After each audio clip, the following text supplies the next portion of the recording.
Buenos días, queridos participantes, espero se encuentren bien. Mil disculpas por haber iniciado de manera retrasada, pero tenía una clase anterior con una sección y pues no podía conectarme. Realmente no podíamos establecer la conexión, se cayó, volví, entré, se cayó, volví, entré y por ello el retraso. De todas maneras, pues con todo gusto aquí para transmitirles la información del día de hoy que tiene que ver con el tercer encuentro. Espero que su fin de semana haya sido excelentísimo. Hoy día martes 23 de julio, entonces vamos a hablar en este tercer encuentro de lo siguiente, pero antes que nada vamos a, como siempre, realizar, compartir pantalla para que veamos qué estamos utilizando como material de apoyo, nuestro soporte, que tiene que ver con la presentación que siempre preparo previo a que la realicemos. Vamos a compartir pantalla un momento. Esta es nuestra presentación, ¿verdad? Momento.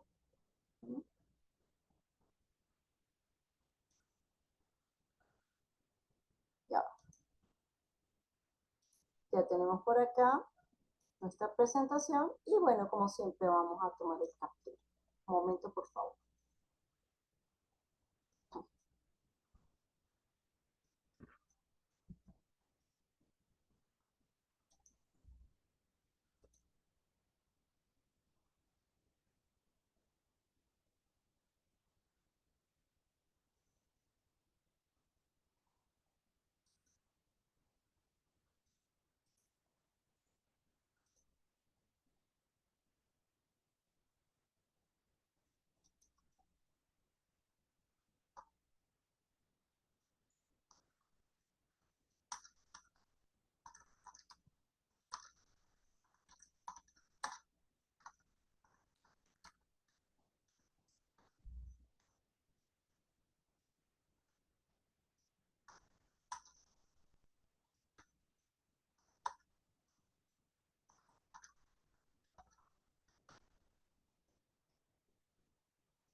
Muy bien, ya tenemos guardado nuestro soporte. Vamos a dar inicio a la clase, ¿verdad? Y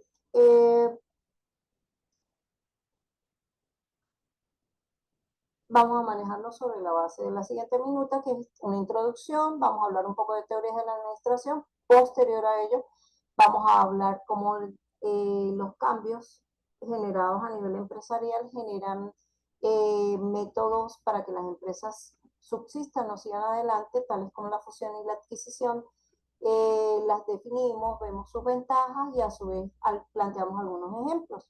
Posterior a ello, conversaremos o haremos un repaso de lo visto anteriormente en la clase, en el segundo encuentro, pero más orientado hacia la relación que tienen que ver esos modelos con las asignaturas que ustedes posteriormente van a ver y cómo ustedes pudieran emplearlas. Eso tiene que ver con los modelos que hemos visto. Vamos a hacer hincapié a nivel de gerencia de proyectos en el modelo PERCPM y en el Six Sigma. Por último, haremos el cierre, dando pues la correspondiente invitación al próximo encuentro. Vamos a dar inicio entonces a la clase.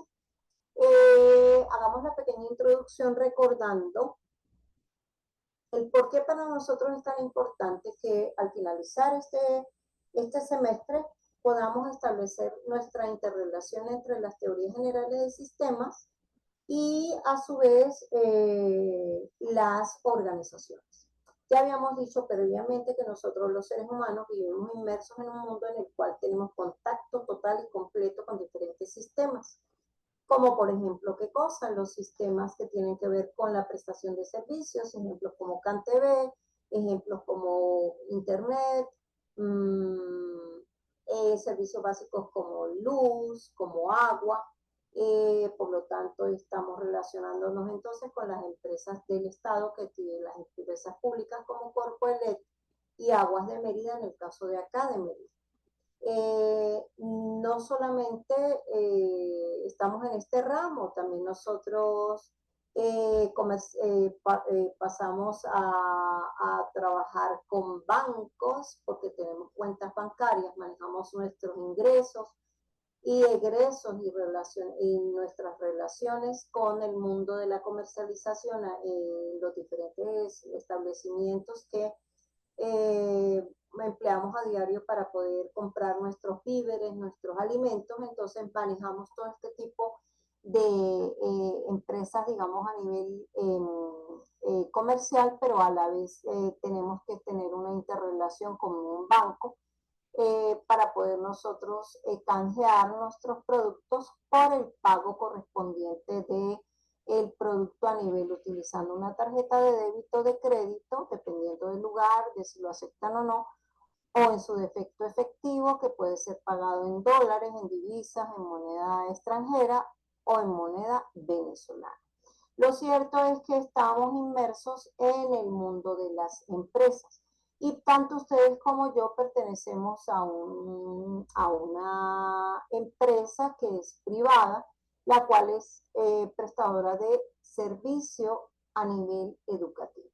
Y a su vez, nuestro instituto, el Instituto Universitario Politécnico Santiago Amarillo, está unido, ¿verdad?, a un suprasistema, y si lo queremos ver más en grande, tiene que ver con el sistema educativo venezolano.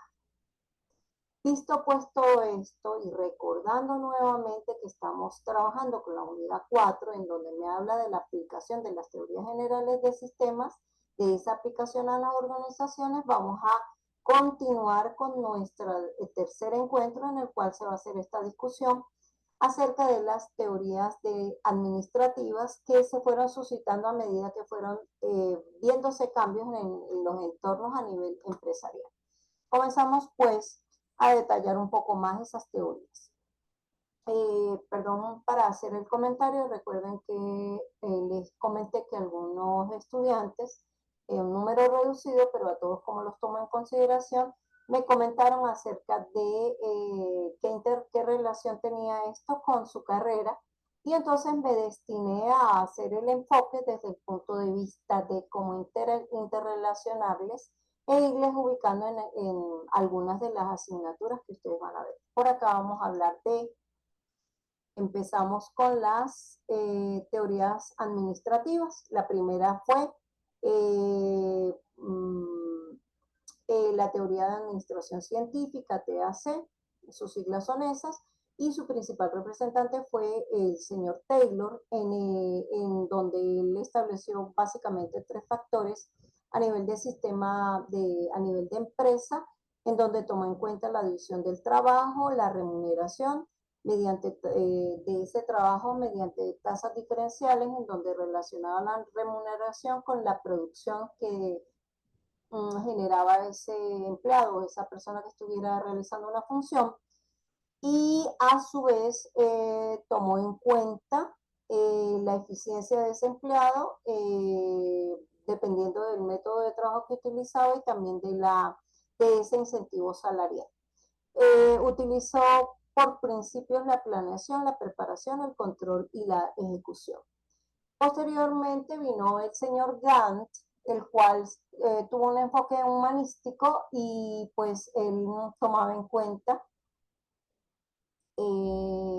a ese empleado.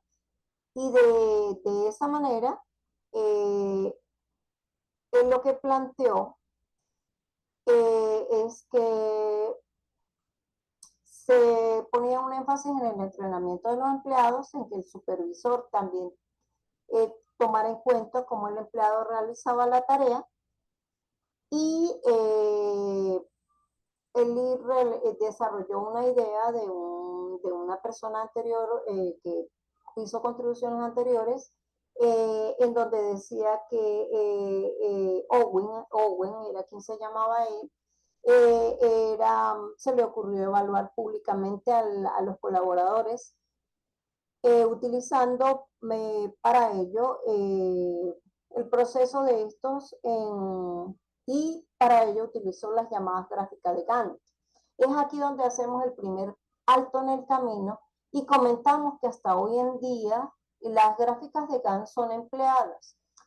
¿Dónde se emplean para el caso de ustedes? ¿En qué asignatura lo pueden emplear? Pues lo deben de haber utilizado en metodología de la investigación y posterior a ello durante toda su carrera y al final ya de la misma, digamos entre un noveno o décimo semestre, van a estar pendientes ustedes de su trabajo de grado. Entonces en ese trabajo de grado hay etapas, hay pasos, hay diferentes etapas. Está lo que se llama anteproyecto, que es en el noveno semestre, y posterior a ello viene en ese décimo semestre ya la ejecución de su proyecto como tal, una vez aprobado y una vez hechas las modificaciones correspondientes.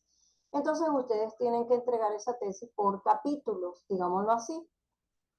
Bueno, no doy clases de metodología, pero un poco enterada de ello porque pues converso con algunos estudiantes, algunos profesores y me gusta estar al tanto de lo que es la carrera de ingeniería de sistemas como tal y qué es lo que a ustedes les ofrecen digamos, en las diferentes carreras, y si hay la oportunidad de conversar con un profesor sobre un tema específico, pues con todo gusto lo hago. Eso nos retroalimenta a los dos. Y pues le tenemos que para ello pues ofrecerle mejor calidad de servicio a ustedes a nivel educativo y a nivel de como facilitadora que soy de esta asignatura y como representante del instituto. Entonces, ¿qué comentaba? Que esas gráficas de Gantt lo que van a permitir es desglosar las actividades de los empleados o en la parte organizacional, pero en la parte que tiene que ver con su carrera, cuando ustedes van a realizar la tesis, que les va a permitir ver cuáles son las etapas del proyecto. Ejemplo, bueno, la primera parte es el establecimiento de cuál es el problema, qué es lo que yo voy a plantear, existe o no existe problema, cuáles son las preguntas de investigación, y me enfoco en que voy a desarrollar el capítulo 1 que está llamado planteamiento del problema. Pero entonces para yo poder hacer mi estudio tengo que basarme sobre ciertas metodologías, ciertas teorías. Entonces voy a enfocarme en realizar el capítulo 2 que tiene que ver con todo lo que yo consulte, las fuentes bibliográficas que consulte, lo que tenga que ver con el objetivo general que previamente me he planteado, junto con los objetivos específicos. Y posterior a ello, qué metodología voy a emplear para poder lograr dar solución a esas preguntas de investigación.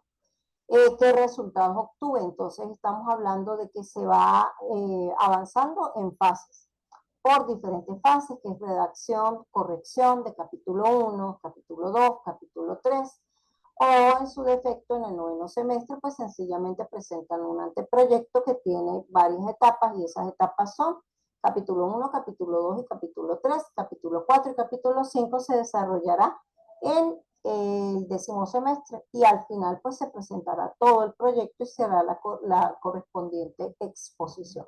Entonces, en ese caso, pues ustedes utilizan la gráfica de Gantt.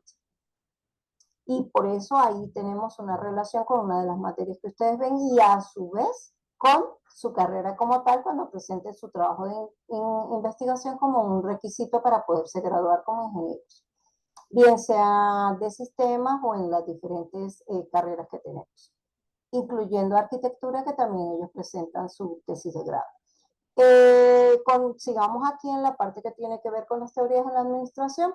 En el caso de los esposos Gilbert, ellos colaboraron con los estudios de fatiga y movimiento y ese plan de tres posiciones que ellos emplearon fue cómo un empleado está en un lugar determinado, cómo se va preparando para ir escalando a otro nivel y cómo a su vez, cómo él va a dejar un puesto, va a preparar al nuevo empleado que lo va a suplir. En cuanto a la teoría clásica de la administración, perdón, fue Fayol su principal representante y él veía a la empresa como un sistema cerrado. Dentro de las funciones que él comentó que se podían ejercer en una empresa estaban las técnicas, las comerciales, las financieras, las de seguridad, contabilidad y gerencia.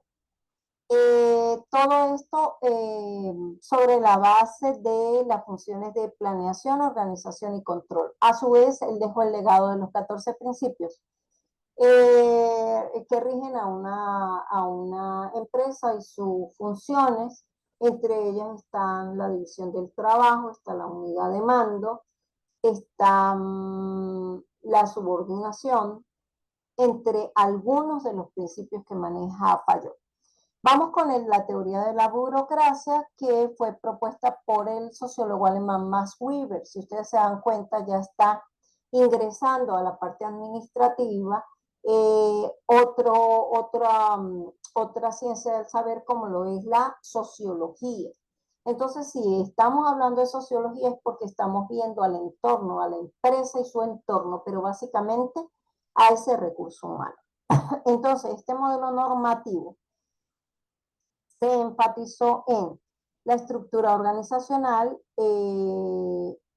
la especialización, la estructuración, la predicción, la estabilidad, la racionalidad y la democracia. Si nosotros vemos, hay un término que se utiliza acá que tiene que ver con la estabilidad. En ese caso, por eso es que yo considero que Weber habla de sistema cerrado. Él no está tomando en cuenta cambios, fluctuaciones o variaciones. Bueno, vamos a pasar a otra de las teorías.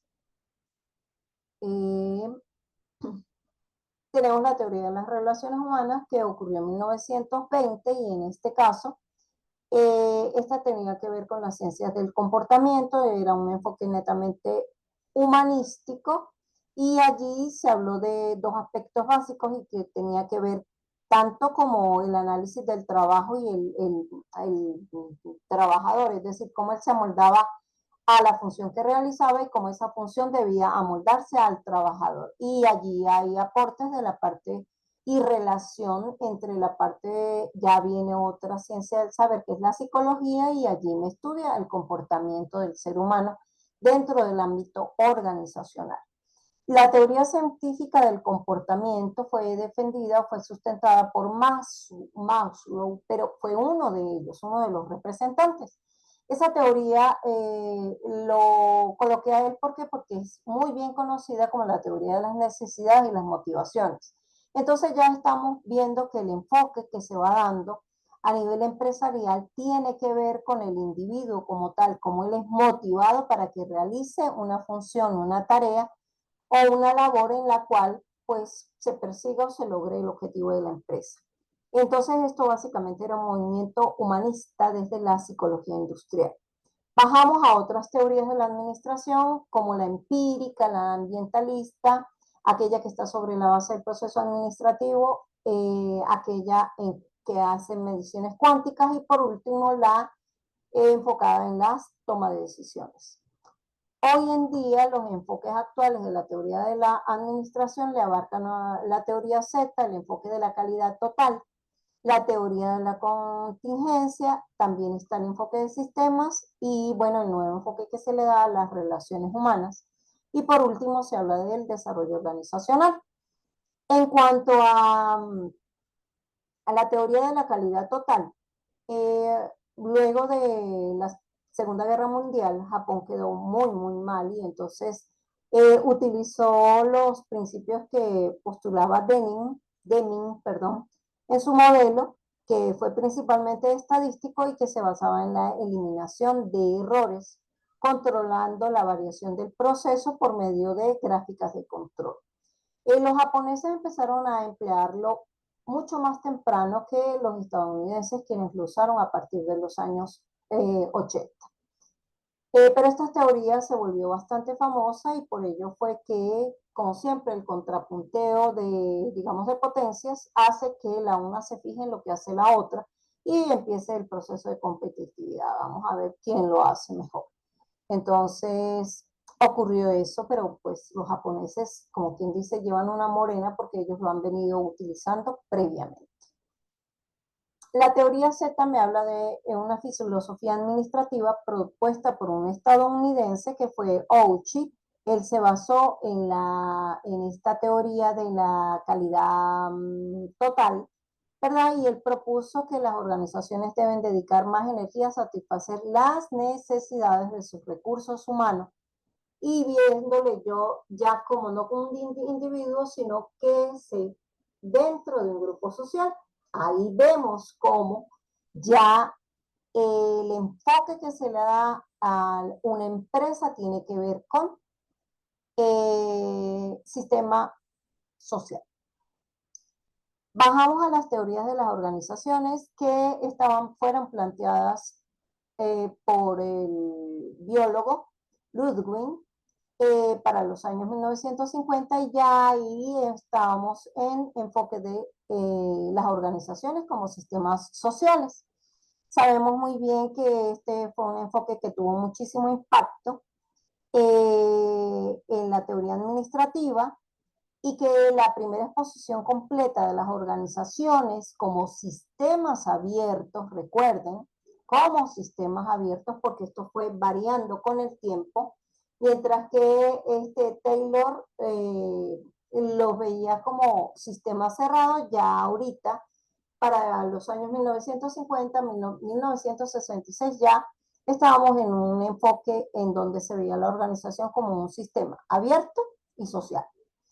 Por aquí vemos entonces que esa teoría fue presentada por Daniel Katz y Kant en su obra Psicología Social de las Organizaciones. Vemos entonces cómo se van, como sabemos muy bien que en ciencias auxiliares se va la parte del saber de la economía, se va ayudando con la parte de la sociología, la parte de la psicología, y con la intención de que la empresa en ese cambio que tiene que hacer para que su objetivo último final sea el mayor, es decir, que, que haya efectividad, es decir, que haya eficacia y eficiencia, uso de recursos adecuados con logro de objetivos, entonces las empresas tenían que realizar cambios y por ello muchas personas que empezaron a hacer estudios se enfocaron fundamentalmente en el recurso humano, a tal punto que ya después de los años 50 o 56, nosotros estamos viendo que hay un nuevo enfoque de las relaciones humanas dentro de una organización y en este caso Peters y Waterman señalaban que las personas constituyen la principal fuerza motriz de una empresa. Claro, son su columna vertebral y por ello se les ve como individuos que no solamente están allí para que se realice el objetivo de la empresa, trabaja, sino también que ellos son personas que forman parte de la organización y por ello hay que hacerlos parte de la misma con tomas de decisiones o con ideas que contribuyen a lograr objetivos finales. Entonces se ven los individuos como personas sensibles, intuitivas y creativas. La idea era que aquí en este enfoque se debían atender las necesidades particulares de los individuos en las organizaciones para aspirar a que estos realizaran un trabajo de calidad. Muy bien, pasamos a la teoría de la contingencia, cuyos representantes son, algunos de ellos son Lawrence y Laws. Aquí ya se veía a la empresa como un sistema abierto, se procura explicar que no hay nada absoluto, es decir, no hay principios absolutos. Cuando se genera un cambio puede ser que un modelo aplicado a una empresa funcione en ese momento determinado, en ese tiempo determinado, bajo esas circunstancias determinadas, pero para otra empresa que tal vez tenga un problema similar, no funcione. A eso se refiere cuando habla de que los principios no son absolutos. En este caso, pues hace énfasis en la relación funcional que se establece entre el ambiente, que actúa como variable independiente de esa relación, porque está el ambiente y el sistema inmerso en él, la organización, digámoslo así, pero también tenemos a las técnicas administrativas que se aplican y eso fungiría como variable dependiente.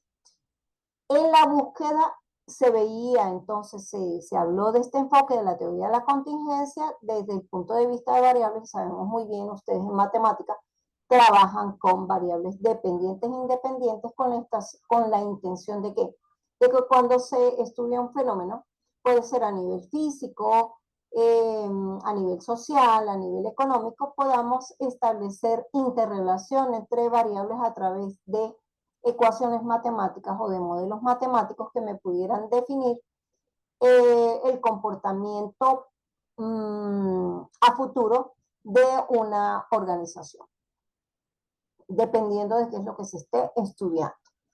Entonces, no olvidemos, estamos hablando de una relación funcional, por eso digo de función, de interrelación. Nosotros vimos en matemática que dentro de los temas que se manejan en matemática tenemos diferentes tipos de funciones. Están la exponencial, la lineal, la logarítmica, la cuadrática, tenemos la inversa, digamos, cuando se presenta una hipérbola, en donde mientras que algo disminuye, lo otro aumenta y así sucesivamente. Entonces hablamos de una funcionalidad y las variables son técnicas administrativas y ambiente.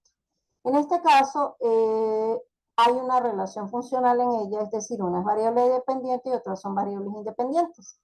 La intención es mejorar la eficacia, digamos, efectividad organizacional, en el cómo de la interacción de la organización con su ambiente.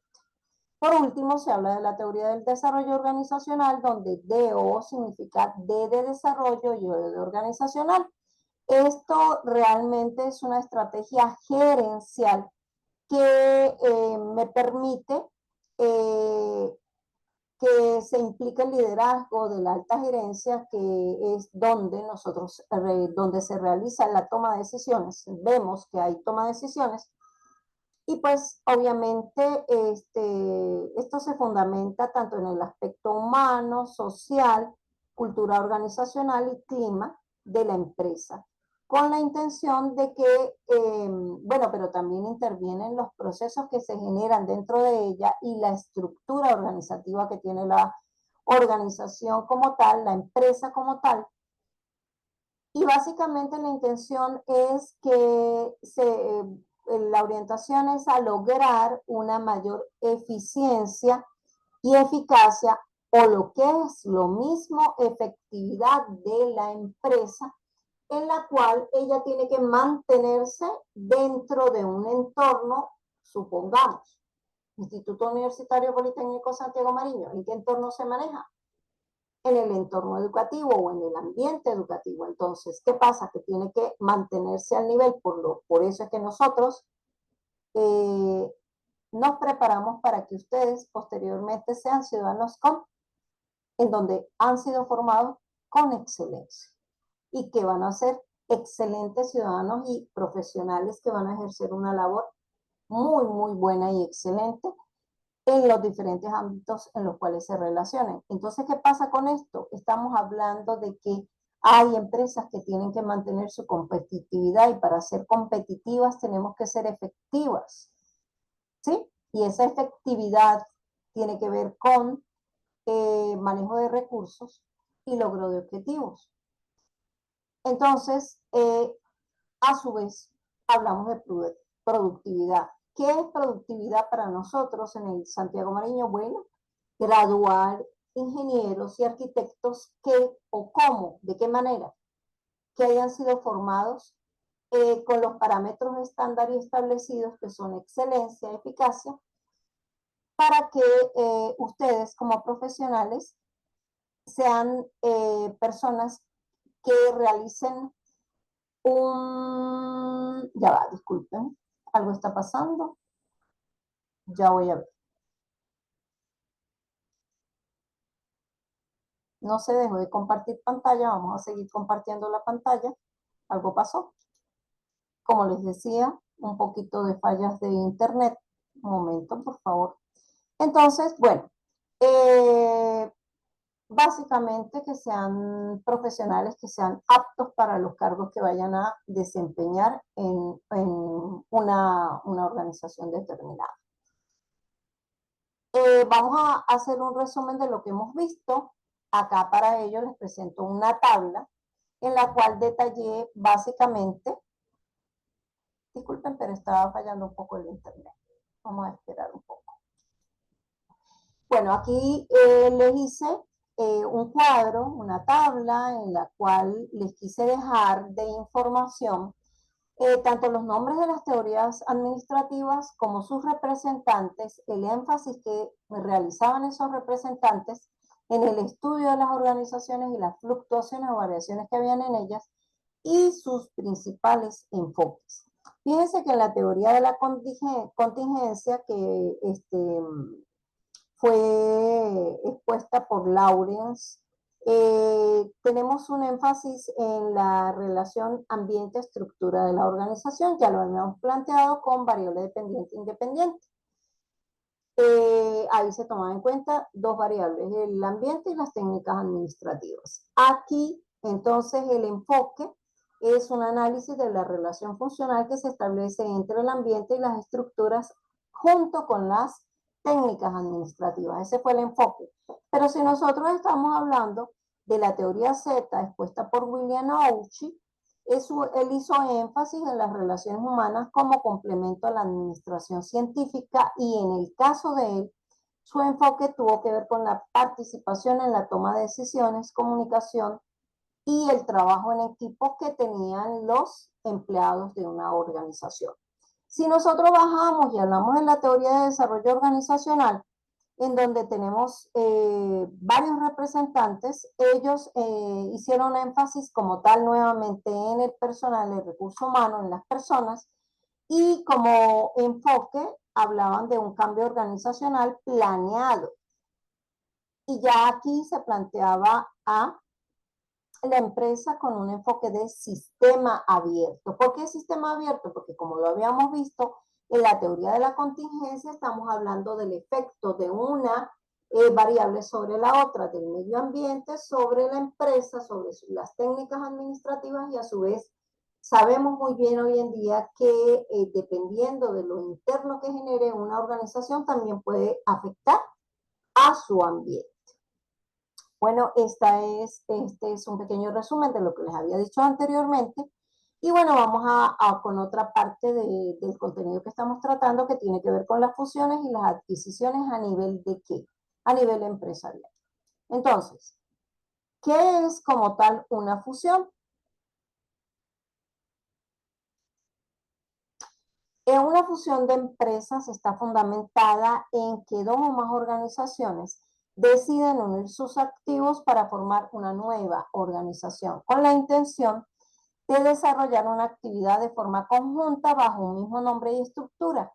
¿Quiénes pueden unirse? Pues pueden ser empresas que estén en diferentes lugares, que se encuentran en el mismo ramo productivo o en el mismo ramo de servicios o en diferentes ramos y a su vez que tengan diferentes tamaños.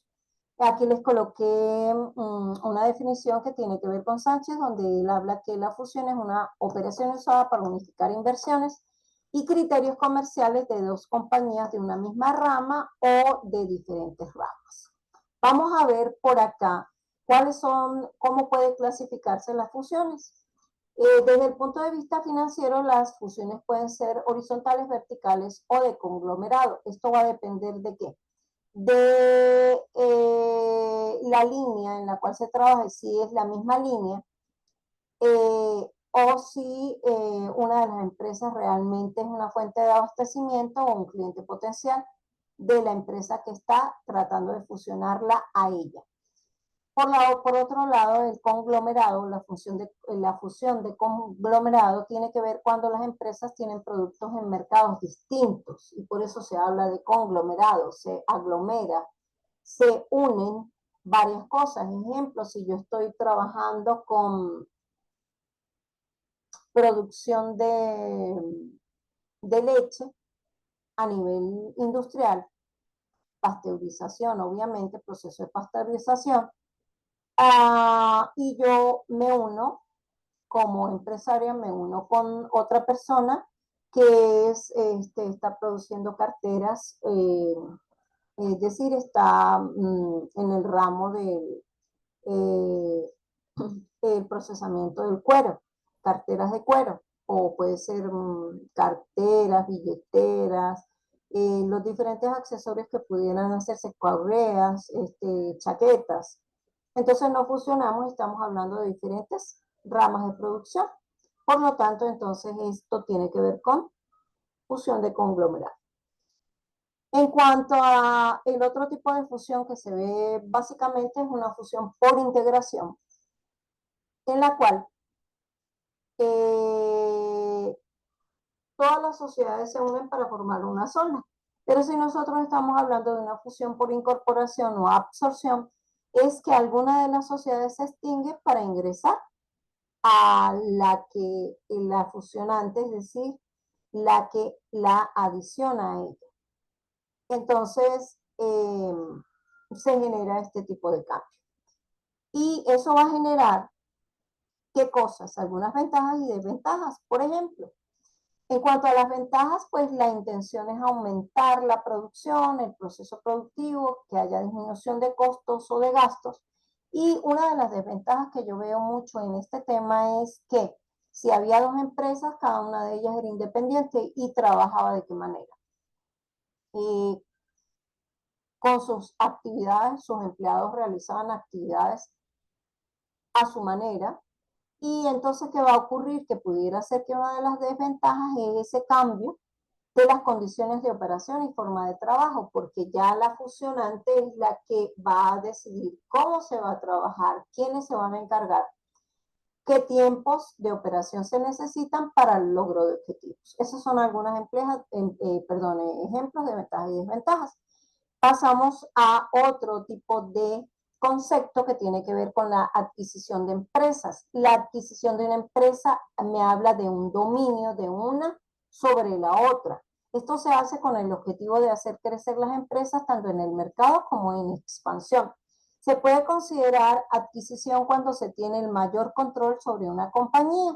Y los tipos de control serían los siguientes. Cuando hay un control absoluto, cuando la empresa que adquiere tiene más del 80% de acciones, cuando hay un control mayoritario, cuando esas acciones llegan al 50%.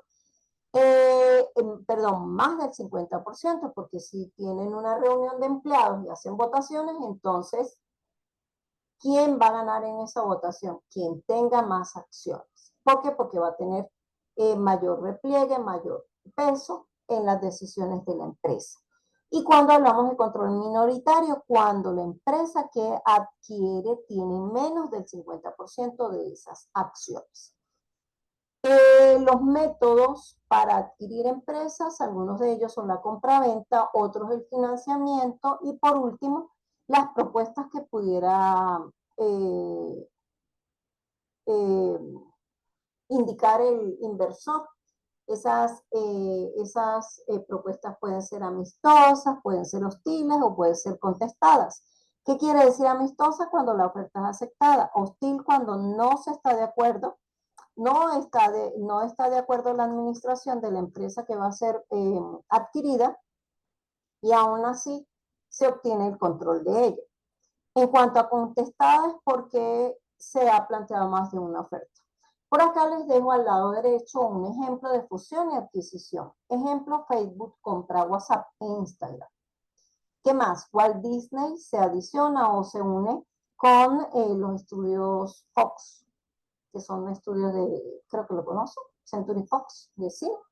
Ok, que Dropbox absorbe a DocSend. Que Discovery One Media se unen.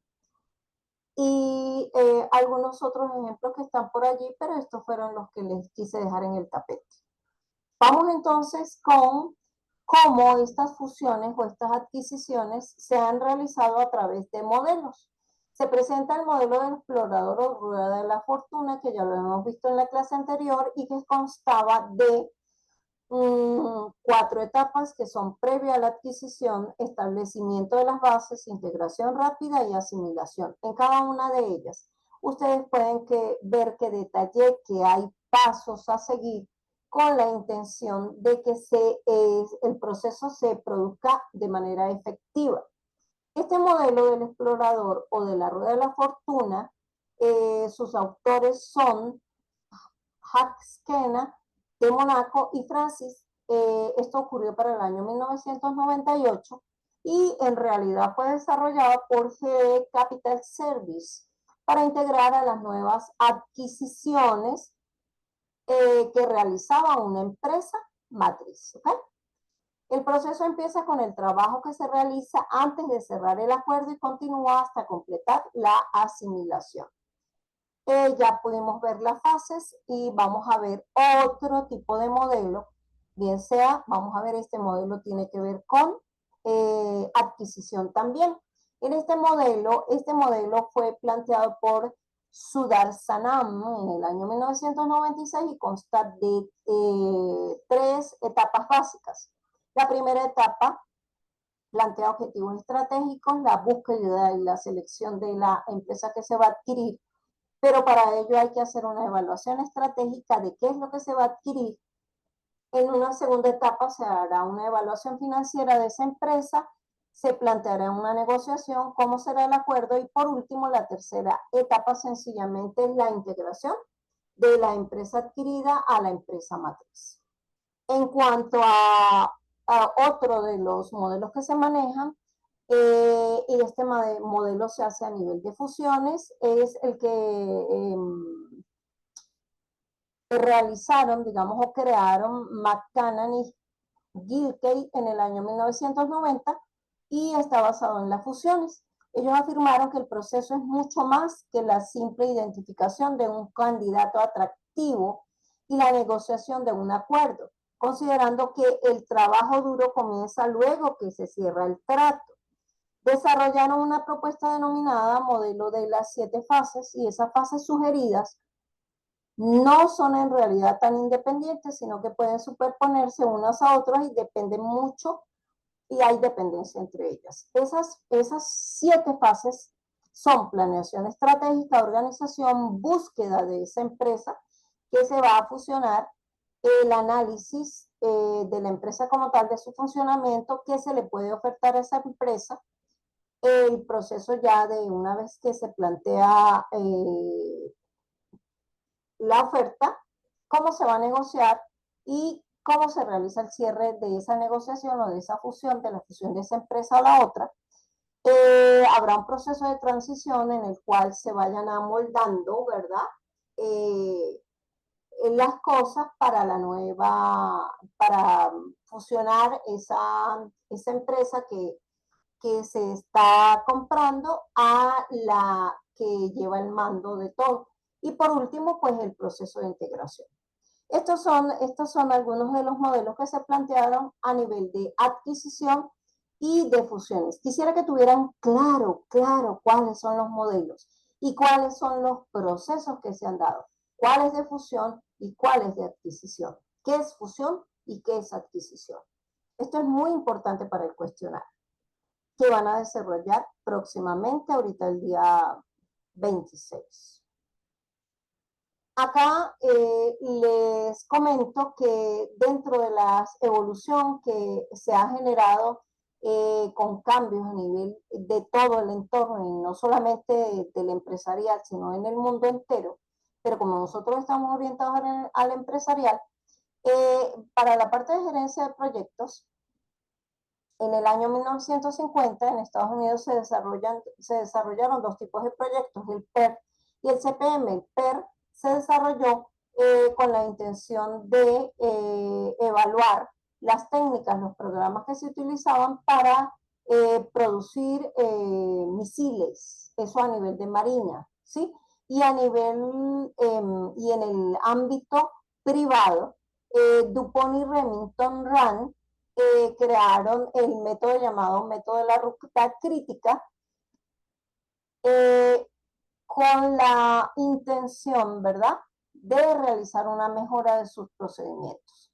Por acá les tengo un ejemplo del diagrama de PERT. Podemos ver que aquí este diagrama consta de 8 actividades. La primera actividad se va dando en un tiempo determinado. Posterior a ella vemos cómo la segunda, la tercera y la cuarta tienen que se inician y finalizan en el mismo tiempo.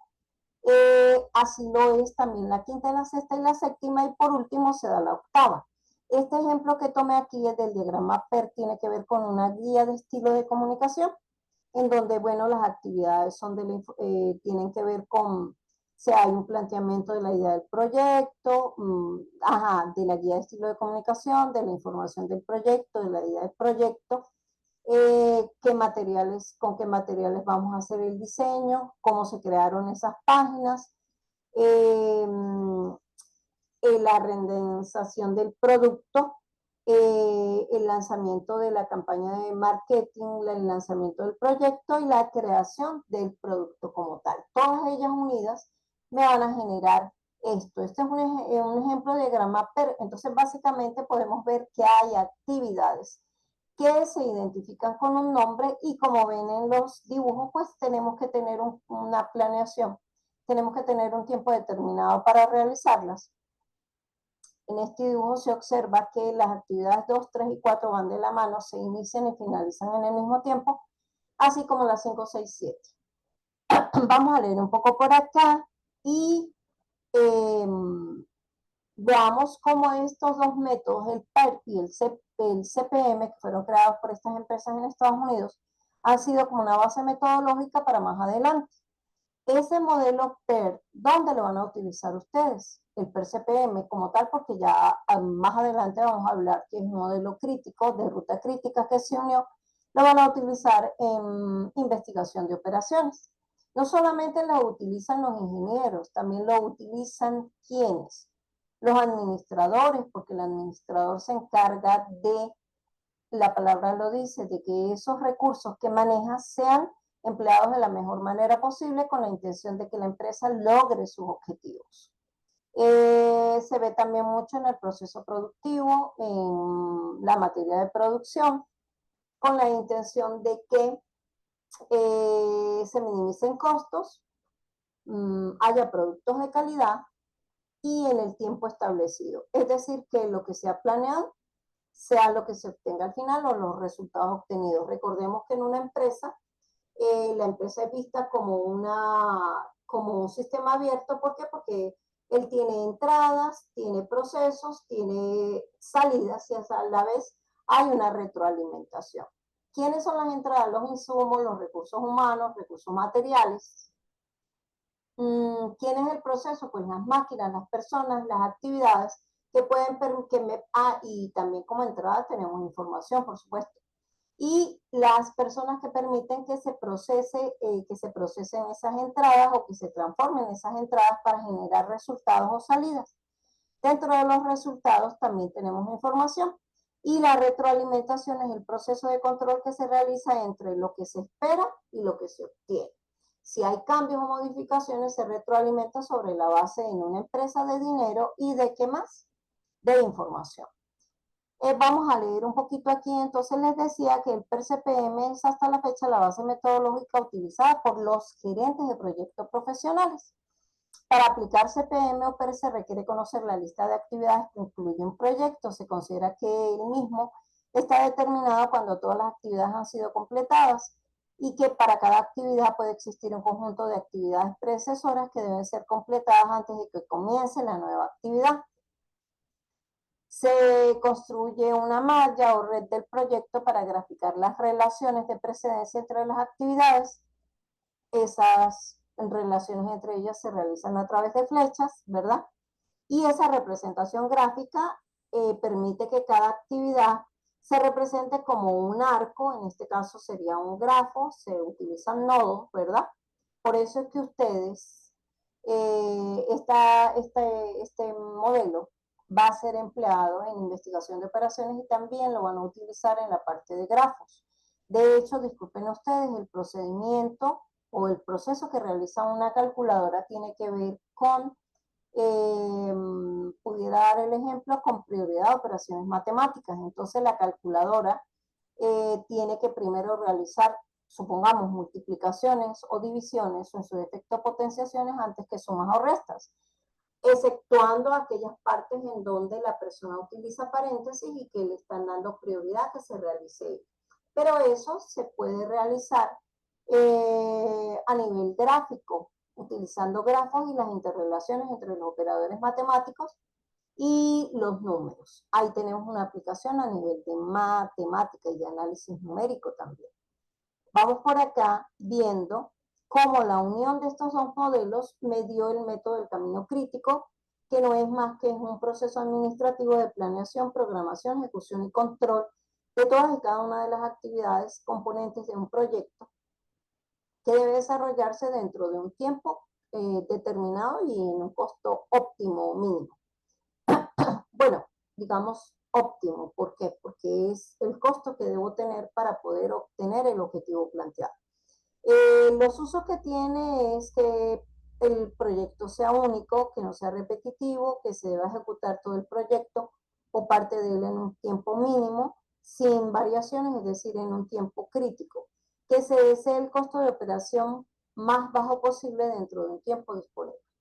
Y en cuanto a la aplicación, pues podemos ver que aquí hay diferentes ramas de la ingeniería que pueden utilizar este tipo de modelo en la construcción de presas, la apertura de caminos, la pavimentación, la construcción de casas y edificios, la reparación de barcos, investigaciones que tienen que ver con el mercado, censos poblacionales,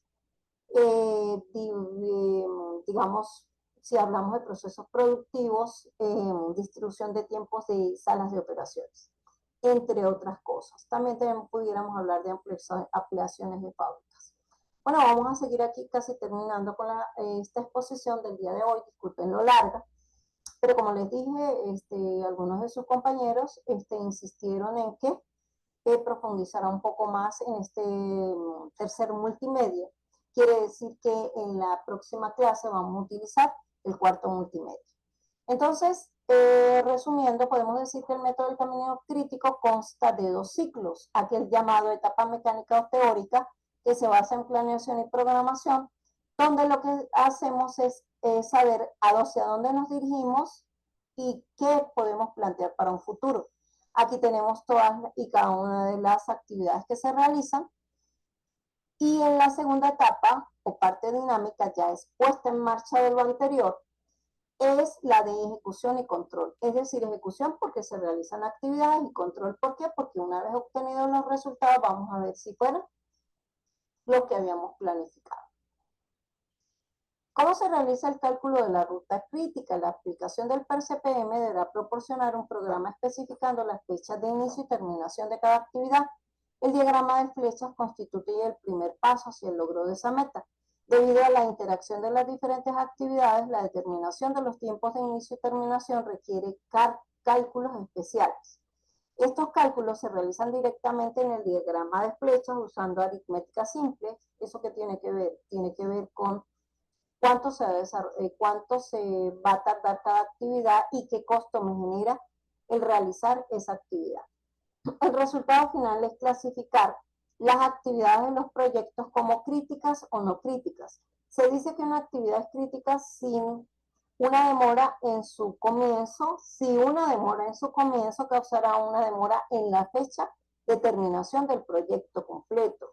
Una actividad no crítica es tal que el tiempo entre su comienzo de inicio más próximo y el de terminación más tardío, como lo permite el proyecto, es más grande que su duración real. En este caso, se dice que la actividad no crítica tiene un tiempo de holgura. Estas son algunas de los conceptos y las teorías que se manejan en el modelo PER. Vamos a terminar nuestra exposición con un ejemplo que tiene que ver con el último modelo que se plantea en el tercer multimedia, que es el modelo Six Sigma y su importancia dentro del mundo empresarial a nivel de proceso productivo. En el modelo Six Sigma, ese modelo fue desarrollado por Motorola en Estados Unidos en la década del año 80 y posteriormente a ello otras empresas también lo desarrollaron. El gran avance de Six Sigma se produjo en la década del año de los 90, después de que Welch introdujera con mucho éxito el modelo de General Electric en el año 1996. Al principio este método solo se usaba en la industria manufacturera, pero posteriormente pasó al sector servicios.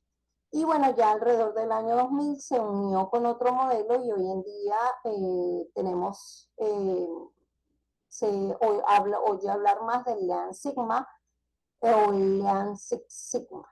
La metodología que emplea el modelo Six Sigma se basa en 5 etapas, perdón, en la que se define cuál es el problema, en la que se mide, se establecen cuáles son las mediciones de los datos, se examina qué es lo que no está funcionando, se analiza por qué no está funcionando, posteriormente a ello se busca solventar este problema a través de mejoras y por último se controla el cambio que se ha realizado, evaluando o monitoreando los resultados y obtenidos con los resultados esperados. Dentro de un proyecto de mejora Six Sigma, cada empleado asume una función distinta, dado que uno de los principios básicos del modelo es que cada participante del proyecto tenga claras sus tareas. Se han definido roles categorizados en jerarquías relacionados con diferentes responsabilidades.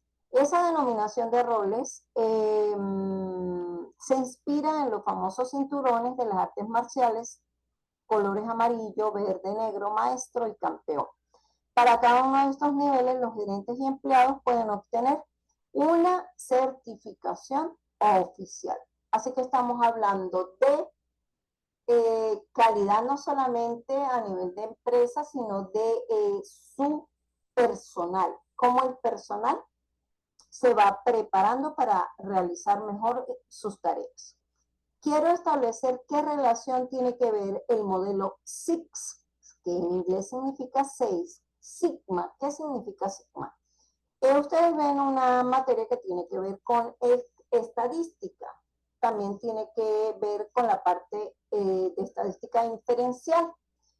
Podemos ver que en algunos estudios de fenómenos, bien sea económicos o diferentes productivos, o de diferentes ámbitos del mundo cotidiano, podemos, digamos, amoldar algunos comportamientos de variables que definen un fenómeno en el cual podemos identificar quién es la variable dependiente y la independiente. Podemos